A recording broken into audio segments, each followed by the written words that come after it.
placed in your private locker. The cargo can be delivered via the terminal.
Did you actually manage to restore the monorail?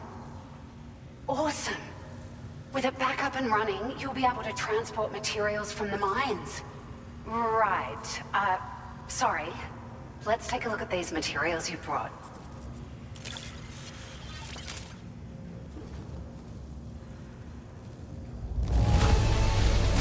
Would you look at all this?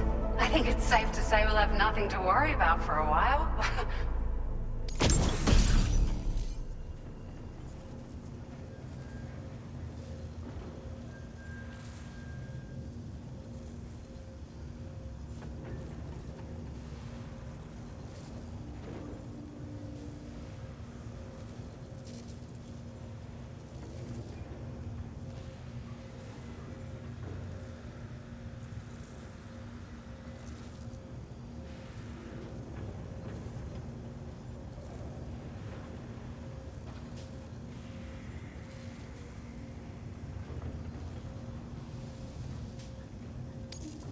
Found some of our missing stuff, did you?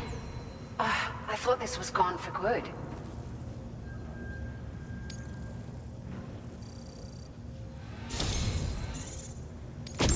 We've made some great strides in our research thanks to you. If it's all right, we'd like you to have this.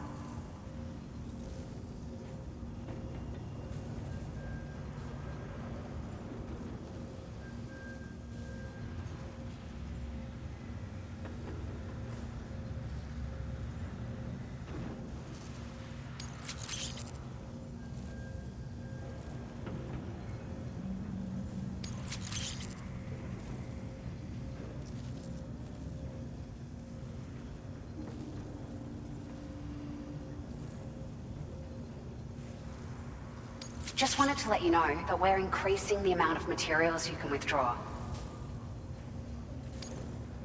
Now displaying your current porter grade.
Oh, here's a little something extra as thanks.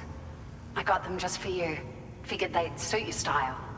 They sure weren't easy to come by. A real collector's item, I hear.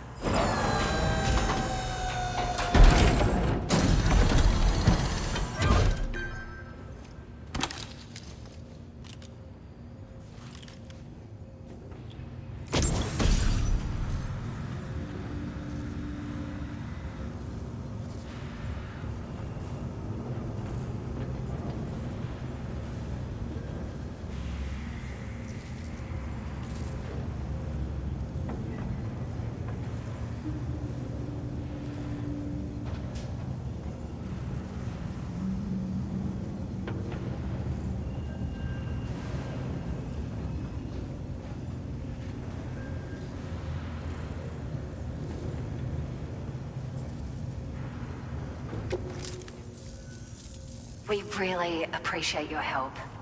At the risk of stating the obvious, it's gonna take an awful lot of resources to restore the other roads and monorails to working order. But at least with this monorail operational, you can bring us large shipments of materials with relatively minimal effort. That's gonna go a long way towards getting other sections up and running again. We can fabricate pickup off-roaders now, by the way. I'm pretty fond of them myself. It's a large four-wheel drive vehicle, boasts significant cargo carrying capacity for the hard-working porter. The driver's seat is in an elevated position and exposed by design. This allows the driver to survey their surroundings more easily and engage enemies with small arms if necessary. You can customize it quite a bit too, attach all kinds of different parts as you like. That said, a lot of parts are still in development, but you'll receive their data as soon as it's ready. The schematics for this vehicle have already been shared with everyone on the Chiral network, which means that we can look forward to other people drafting even more new parts. Sure, the monorail network was extensive and once stretched across a good chunk of Australia's coastline. But repeated exposure to timefall has seen it degrade significantly. And with the constant threat of BTs and armed groups, it's not been possible to repair the damage. If you happen to come across a track layer, be sure to feed it any materials you can spare. Even a small contribution will make a difference. Anyway, just something to think about.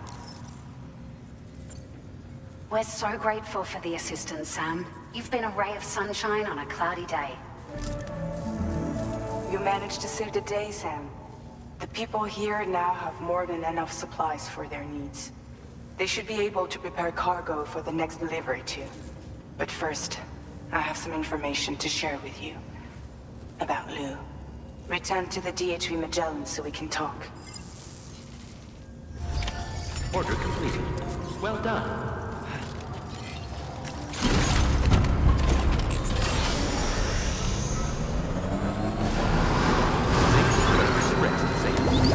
Take care of yourself, Sam. That's the spirit. I appreciate it. Thank you. Kindly. You're always such a good help.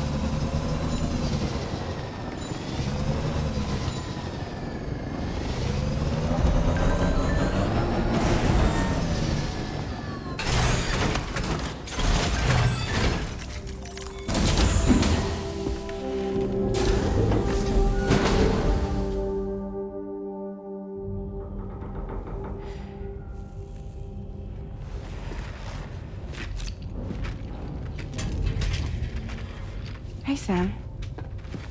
How's it going? I have updates for you, if you have time. I take it you've learned more about Lou? We followed up on the message Deadman left for you at the lab. About how there was another BB-28, not Lou, who, according to the records, was decommissioned 4 years ago. The first time you and Lou met was about 2 years ago now, when you were entrusted with a BB previously issued to Bridges Corp's disposal.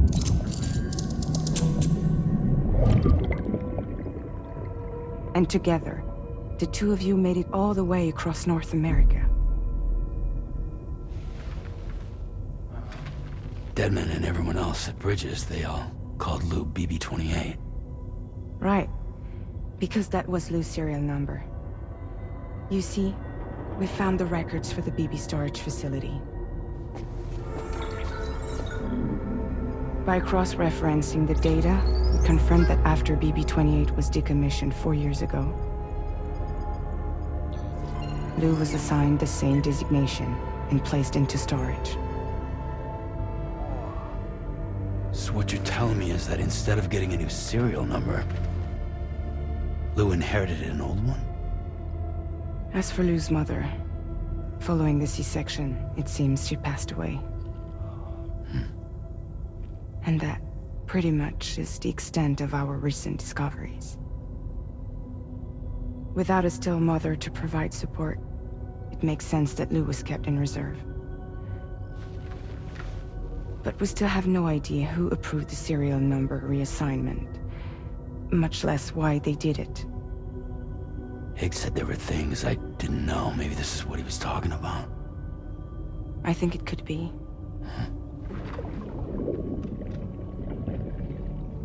I want to know everything about Lou. You're playing his game, Sam. Chasing after the past is what Higgs wants you to do.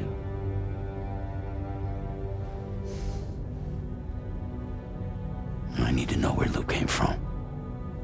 I have to know. If you're sure, Sam, I'll keep digging. In the meantime, you should get plenty of rest before your next mission.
Sam, it seems Tarman decided to leave a few books for you. Right there, by your bed. Reading is a wonderful way to take your mind off things. Trust me.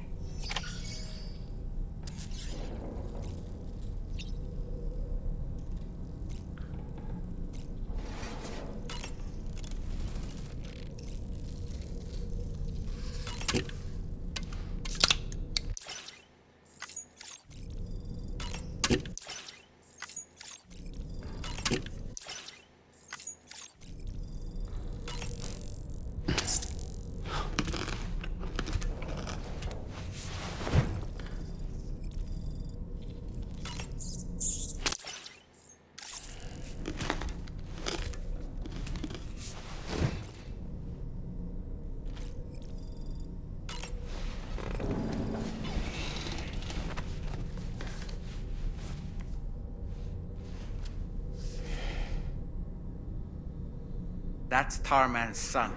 He must have placed a photograph in here for safekeeping. This is an important memento. Why don't we go and take it to him?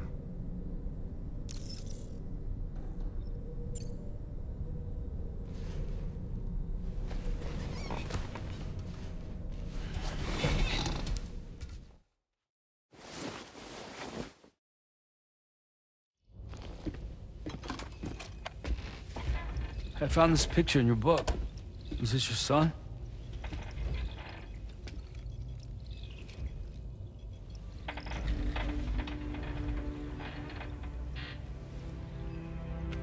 Thank you.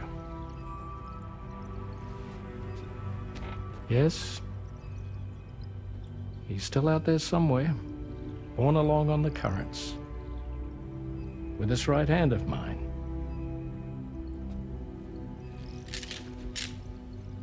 It's due to my connection with said missing piece that I can read the movements of the tar. Something akin to a phantom pain. You want to hear the story? Sure. I was both a medical doctor and a geophysics researcher once upon a time. In those days, the tar currents were a key focus of mine.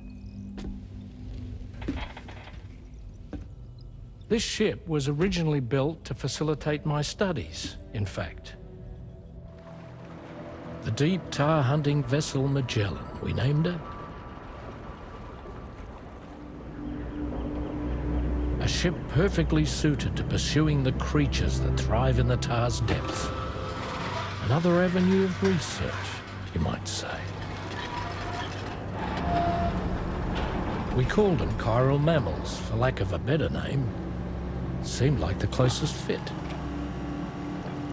Reckoned if we caught one, we could figure out all the mysteries. The tar, the tides, hell, maybe even the stranding. Whoa, she's a big one. Dip yourself in, son. Tar's looking calm. I'll be fine, Pop.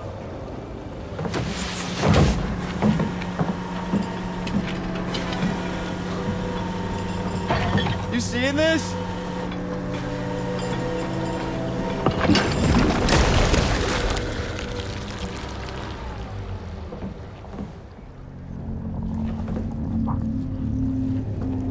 I think she's pregnant.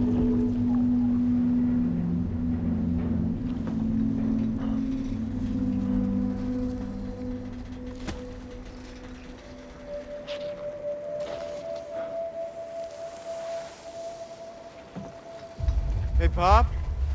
This is weird.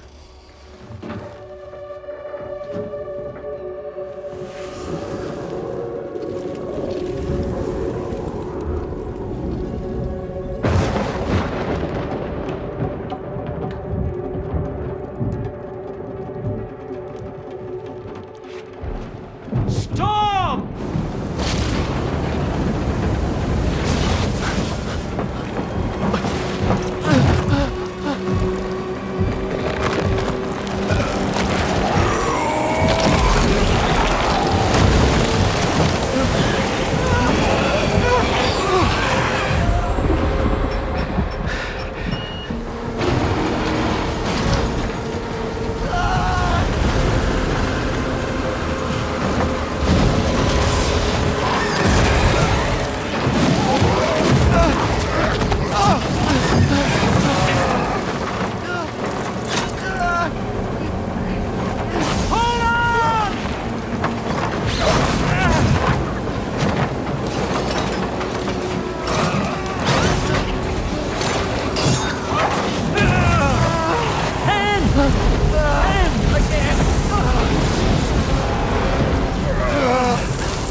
And just like that, the tar took my boy, and my hand along with him.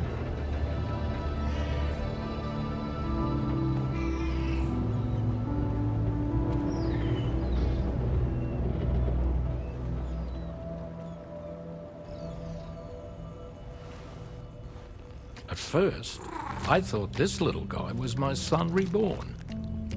If I may ask a question, the hunters that attacked you after you caught the chiral mammal, are you sure they came from within the creature's womb? Yes. That said, I'm not of the opinion that the hunters were its offspring. Its womb merely served as a gateway to the other side. Indeed. The tar and the beach are connected.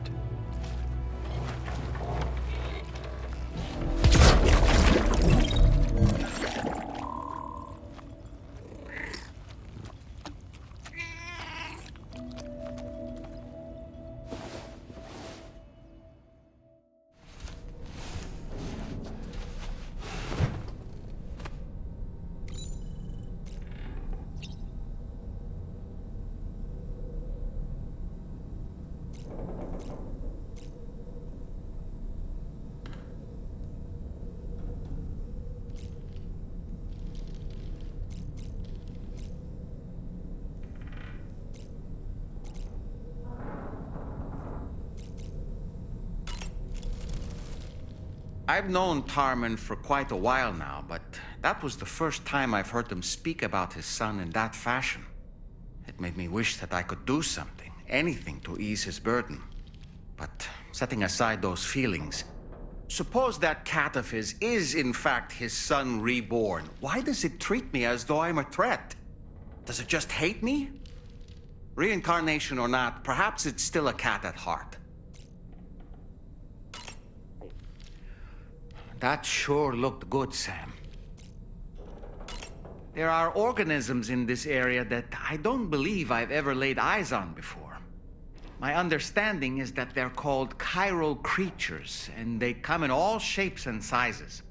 Apparently, they will drain your batteries if you come into contact with them. There may be other deleterious effects for all we know. And really, you shouldn't be bothering them anyway. There's nothing to be gained from it. It's not like they drop coins when defeated.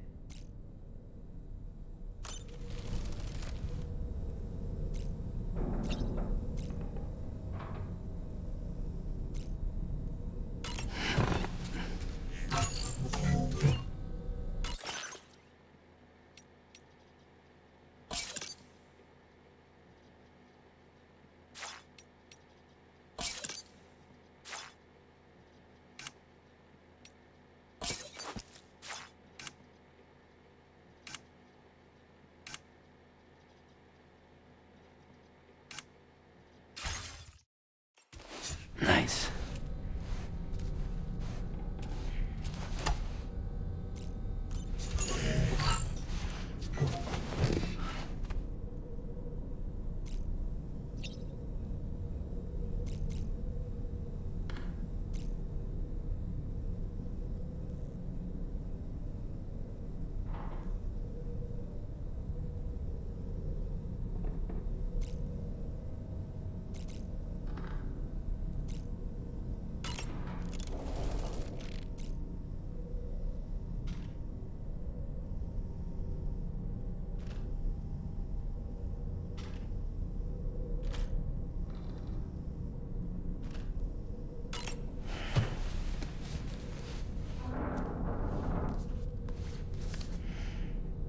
Moby Dick, or The Whale, seems to be one of Tarman's favorite novels.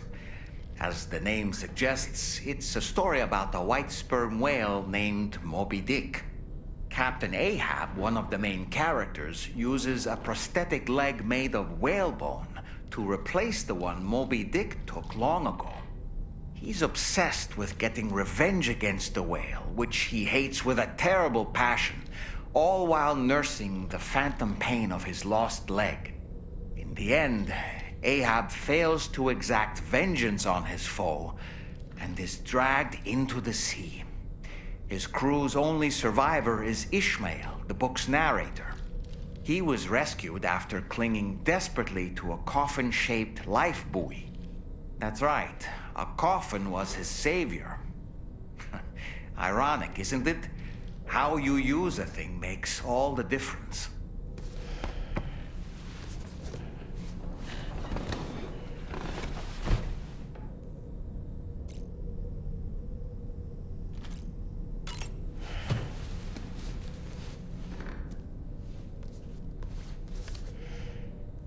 On a dark night in May 1816, 3 men and 2 women found themselves confined to a villa on the shore of Lake Geneva. A catastrophic volcanic eruption had wrought havoc on the global climate, and the relentless rain hammered down outside. With little else to do, the occupants of the villa decided to compose ghost stories. And it was on this fateful night that a woman named Mary penned what would become Frankenstein. Mary, who was only 18 years of age, had already lived a tumultuous life. She was engaged in an affair with the poet Percy Bysshe Shelley at the time, whom she would later go on to marry. A dramatic retelling of these events was committed to film prior to the Death Stranding. Titled Mary Shelley, it stars Elle Fanning in the lead role. Now, where have I heard that name before?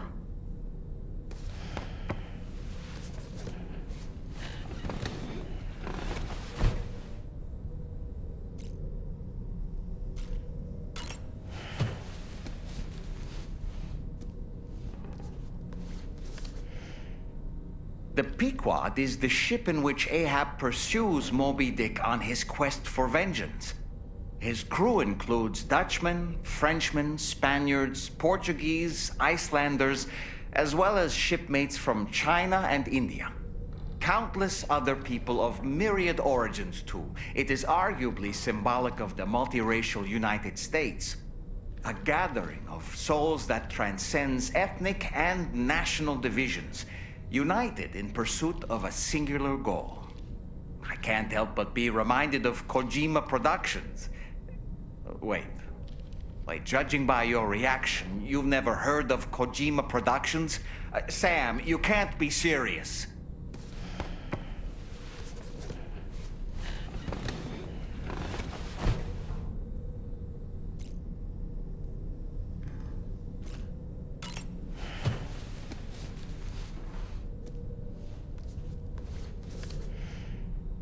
The gathering of storytellers that spawned Mary Shelley's Frankenstein gave rise to yet another legendary creature of horror fiction. I speak, of course, of the vampire. A physician named Polidori was also in attendance that evening, and he later unveiled his creation in a new novel. As I may have mentioned before, the summer of that year was unusually cold. In Europe alone, 200,000 people are said to have perished as a result. Could it be that a widespread fear that the world might be coming to an end served as inspiration for 2 classic monsters? I find it a compelling theory.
fabulous, Sam.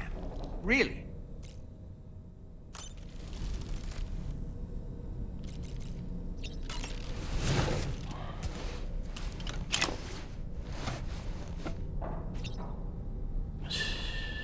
It's okay. It's alright.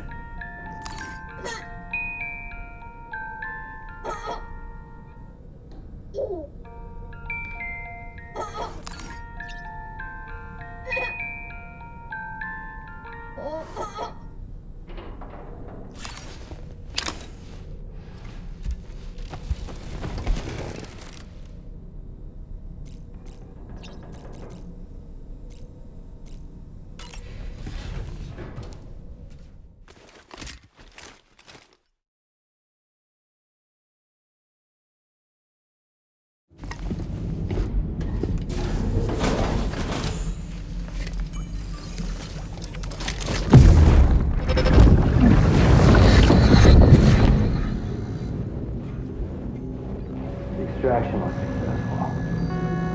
It was transferred to a sterilized pod and sent to a separate facility. Ready to proceed with corpse disposal? 1.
Sam, your next destination is the Northern Environmental Observatory. Like its Western counterpart, this observatory is a critical facility that will help us to monitor the changes taking place in the Australian environment. To bring it online, you'll have to navigate the canyon to the northeast of your current position. But before that, you'll need to link up another site en route. Sam, the next site we want you to link up is called Rainbow Valley. A friend of Drawbridge is waiting for you there. Once the network connection has been established, they'll be joining us on the DHV Magellan.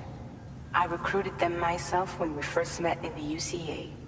You can pick up the order from the delivery terminal. I'm looking forward to seeing you both.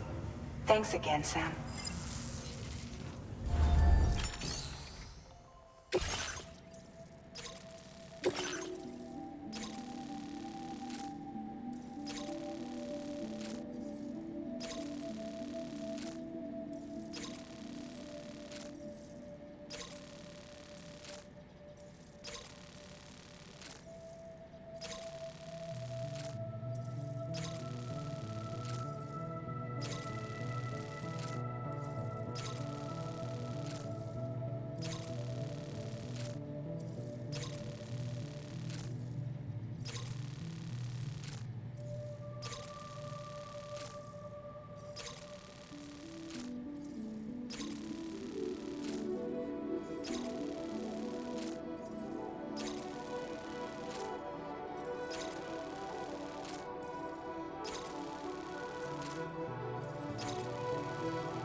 Order accepted. Thank you.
Thanks for the help.